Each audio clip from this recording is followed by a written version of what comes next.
Hello friends! So, like I said, I'm back with another Halloween video.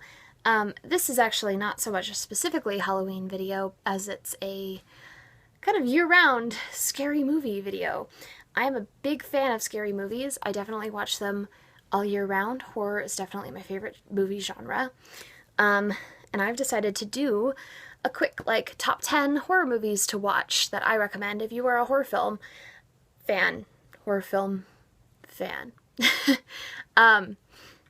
These are some of my favorites from my DVD collection. Obviously, I have some that I don't own on DVD, but I'm just showing you these so I can have a visual aid with me. This is in no particular order. But yeah, since Halloween is approaching very rapidly, I like to get into the mood by watching horror movies, and I hope that you will enjoy these too. So, to start off with, we have Scream. This is obviously a set of the first 3 Scream films. Big fan of those, Target sets. They're the best. Specifically, I want to talk about the first one, though, because I think that's the best in the series.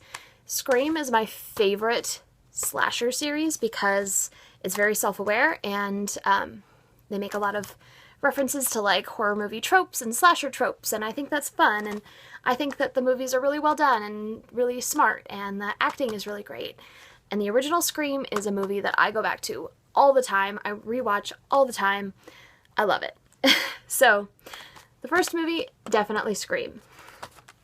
Next, I have Paranormal Activity. This one caused quite a stir when it came out. They used kind of like a viral marketing campaign, similar to what they did with Blair Witch, which I also have in this list we'll get to. Paranormal Activity. When this movie came out, I went to see it in theaters with a friend, and I was so scared. I remember we were walking back to her car from the movie theater. We were teenagers. I think we were in high school when it came out. And we were so scared that we called her boyfriend and had him on speakerphone to talk to us while we walked back to her car. This is found footage horror, which is a genre that I think is either really, really good or really terrible. But I think this one, and this is specifically the very first one, is really well done. It's very scary, very unnerving because it feels very real, and I just think it's really well done. I think the second one is okay too, and then the series just kind of goes downhill, but if you haven't seen the first one, I definitely recommend that you start with that. And then next I have The Strangers. This movie. Another movie that came out when I was in high school and I remember seeing. I think I rented it, actually. I rented the DVD from Blockbuster. Dating myself. And this movie scared me so much. I think I was home alone, or I wasn't home alone, but I was up late and my parents had already gone to bed when I finished watching this, and I was so scared to walk around my house. This movie is about a couple that is staying at the boyfriend's parents' estate. It's like a country house, and it's out in the country. It's secluded. They have no way to communicate with the outside world, and the strangers, this group of, I think it's 3 random people, come by and decide to kill these people, and it's terrifying because it's very realistic. There's no paranormal element in this movie. It could totally happen to anybody if, crazy people happened upon you and decided to murder you. And it's so terrifying. Very scary, inspired by true events, which you always have to take with a grain of salt, but I really recommend watching this one if you need something really realistic and terrifying. And next up, we have a more modern film, It Follows. This is now one of my all-time favorite horror movies. I love this movie. It is definitely kind of milder in the scare factor. It's very realistic. It's not found footage, but it has very much an indie film feel to it, where there's no not a lot of special effects or crazy set pieces. It's very day in the life, mundane. The basic story here is that this young girl, what's her name again? Jay. She goes out with this guy and has sex with him, and he transmits to her this entity that will follow you at a walking pace, so you can run away from it, but it's just going to continue following you, and it's unstoppable. And when it catches you, it'll kill you. And the only way to get rid of it is to pass it on to the next person by having sex with them. It's like a very like heavy-handed metaphor for STDs, but it's just really well done. It's not like in your face jump scare scary.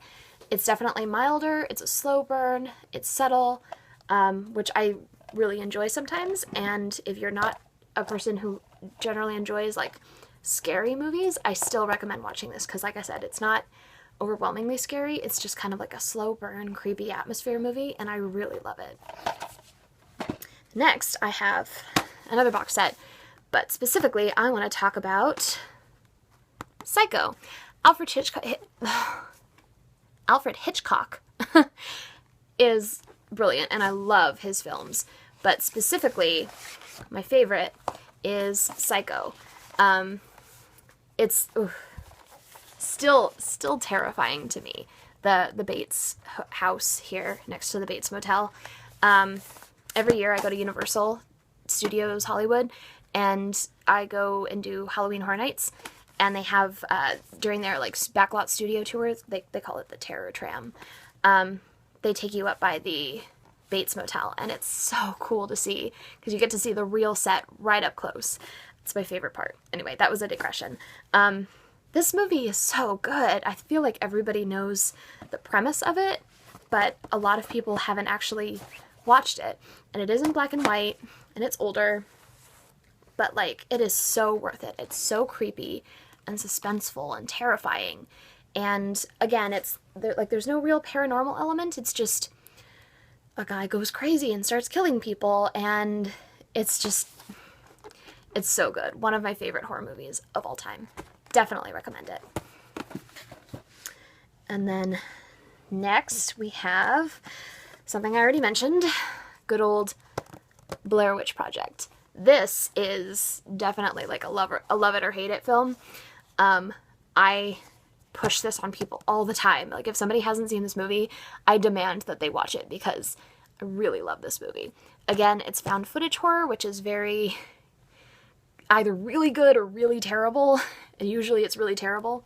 But this is like the mother of found footage horror. It's definitely not the first found footage.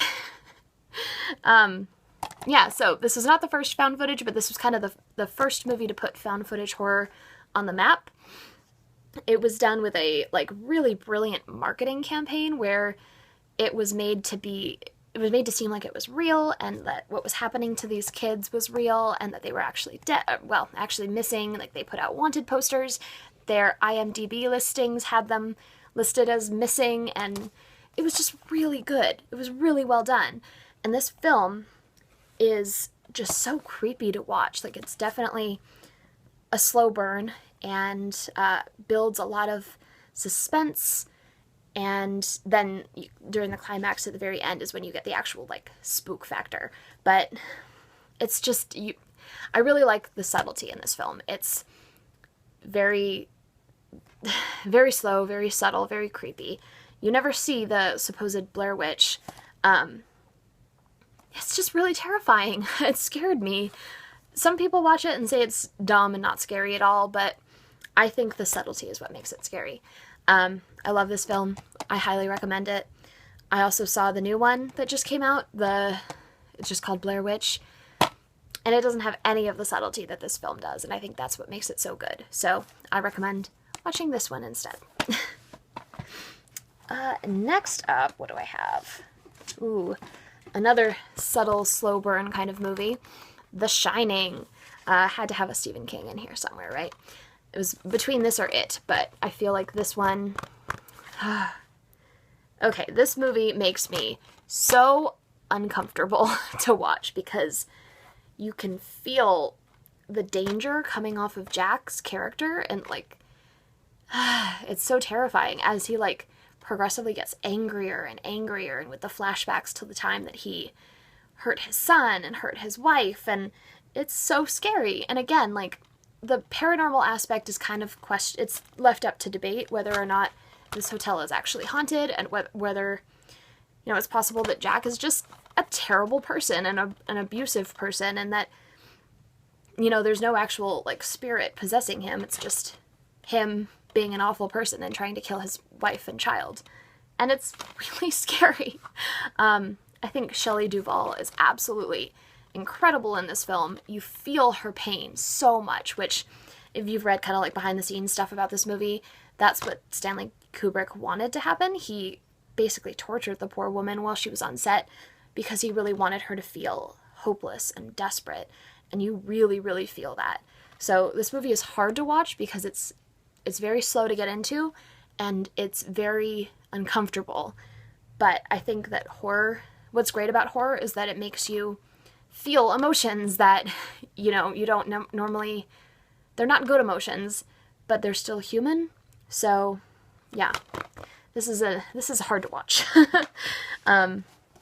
Let's see, the next one I have is kind of a classic. Again, I've got my, like, 4 films in one set. These are great, they're good value. But specifically, what I want to talk about is the original, A Nightmare on Elm Street. Wes Craven. I love Wes Craven. Again, I talked about Scream. It's one of my favorite films of all time. Can't enunciate. A Nightmare on Elm Street is another one of my favorite slasher films of all time. I love it. It's so good. Freddy Krueger terrifies me. The whole concept of, like, not being able to sleep is terrifying to me. Specifically, when Nancy's parents think that they don't believe her about not being able to fall asleep, and they, like, give her sleeping pills to make her fall asleep. Like, that is so terrifying to me because she has no way to defend herself. This is a classic, and it's good. It's so good. Johnny Depp's really good in it too, as, like, the dumb boyfriend that falls asleep anyway and dies. Yeah, this is great. Definitely watch this one. I haven't seen the remake. I haven't heard great things about it. Watch this one. And then I have a foreign film that I really love. This movie is great. It's The Orphanage. Did I mention that? So, this is about a woman, pictured right here, who grew up in an orphanage, and then as an adult, she and her husband decide to bring their adoptive son to the same orphanage that she grew up in. They buy it, and they're going to reopen it as an orphanage for disabled children. But her son goes missing, and she goes into this, like, fervor to find her son, and uncovers this really sad past of what happened to the orphanage after she got adopted and moved away. And it's just so creepy and so emotional, and again, not super, like, in your face jump scary, even though there are moments that are like that. But gosh, it's really good. It's been a long time since I've seen this, and I think I want to rewatch it. It's just, the emotion is really great, and it feels very creepy and spooky and paranormal, but then the story behind it is really heartbreaking, and it's a really good film. I love Del Toro. I love him so much. I love his films, and I really recommend this. Then I have Evil Dead. This is a great campy horror film. This is by Sam Raimi, who I really like.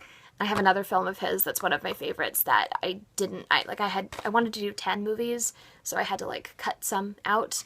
But Drag Me to Hell, great movie, definitely worth watching. Didn't make the cut, but I'm going to talk about Evil Dead right now. So this is it's set in the summer of 1979. I don't remember when it was actually made. I think probably around that time. 1982, apparently. So this is an indie film that was done by Sam Raimi and a bunch of his friends, and they literally just went out to a cabin, and they rented this cabin for a few months, and they just made this film. And there's not a lot of special effects. It's all very, like, practical effects, and Sam Raimi, like, edited the film himself and paid for everything himself, and it's just really good. It introduces the character of Ash, who, of course, goes on to be famous for, like, Army of Darkness and Ash versus the Evil Dead. This is where that comes from, and he's definitely, like, the main character, but it's mostly, like, a group of teens. They go out to this cabin, and bad stuff starts happening, and it's very campy, like I said. very like kind of making fun of horror, but still very much in the horror genre. It's just really fun to watch. I really recommend this. And the last film I have is in that same genre, where it's a bunch of teens go out to the woods and start dying. And this is Cabin in the Woods. I have this really great holographic cover that I love. Okay, this film was written by Joss Whedon, who is one of my favorite directors of all time. He didn't direct it, he just wrote it, but it has his humor in it, and the dialogue is so good in this movie. You definitely, like, if you've watched Joss Whedon's stuff before, you know what I'm talking about, and then he has very, like, quick, snappy dialogue, and you kind of have to, like, pay close attention to catch all of the jokes, but if you catch them, they're really funny and really witty, and I just think the movie is really well written. And again, it's a movie that kind of plays on horror tropes, which I love.